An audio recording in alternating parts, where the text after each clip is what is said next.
Many times we'll search the internet and come up with a great graphic for a worship presentation, in this case feeding the 5,000. But we've got this great big black background. The question is, how can we make it look like this? That's the way we'd like it. The solution is found using a great tool from Photoshop Elements. We open Photoshop Elements by going to the Start menu, coming up and finding it located there. We're going to want to select Photo Editor. Then if we have the Expert selected at the top, we'll find over on the left-hand side a number of great tools, to include Select Tools. There's a Magnetic Lasso that we'll talk about later.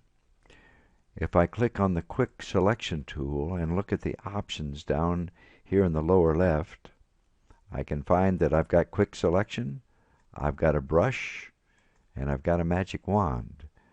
If you go on the internet and search under Photoshop Elements 11 Selection Tools, you'll find some great tutorials there. But the first thing we have to do is open our file. We had found that file on the internet and we'd saved it somewhere on our hard drive. In my case, I'm looking in my graphics folder, coming down here and looking for Feeding the 5,000. There it is, open, and here's my video with all of that black background. The Magnetic Lasso selects contrast differences. I'm going to zoom out by using the Control+ key to make my image just a little bit larger and centering it. Now I'm going to start just along one edge, staying just inside because it's going to select by contrast, and it's going to bridge this gap here.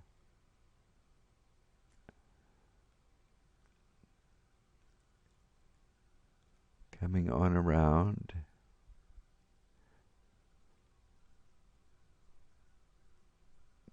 Now I got a little inside. If I release, all the while I've been doing this, I have been holding down the left-hand mouse key. I'm releasing it now and I'm hitting the backspace to back up. You can see that I'm backing up. Now I'm going to restart holding down the left-hand mouse key.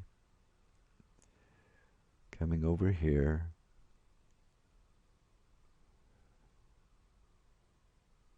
Whoops.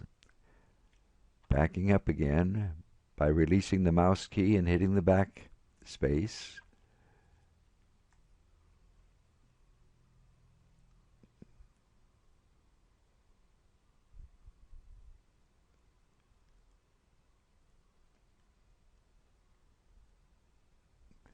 I'm back to the starting point. I'm going to hit the Enter key, and that is going to connect the dots. Before I do anything more, I'm going to come up to the Select option up at the top of the menu and come down to Feather. Feather allows me to decide how sharp or how smooth the edges of the selection might be. If I have zero feathering, it's going to be very sharp and hard, but I want to retain as much detail as possible, so I'll just select a feathering of 1. If I selected 5 or 10, then I would have it fade into the other areas, a substantial transition area at the edges. By selecting 1, I do that. Then I'm going to come up here. I've selected that area, and I'm going to select Cut. The next thing I'm going to do is I want to create a new image from that. I'll go to File, New, select Image from Clipboard, and there's my image. And it has a transparent background. All the black is gone. That was my objective to begin with. All I need to do is save, and I want to save it as a PNG file. And the reason why we select the PNG file is that the transparency of the background is preserved. If I select it as a JPEG, I'd find that what I think is transparent would actually be white. So I'm selecting PNG, selecting feeding the 5000, PNG, saving it, and once it's saved, I can now then go back to the PowerPoint and insert that photo and format it with the border that I like. See you in the next video.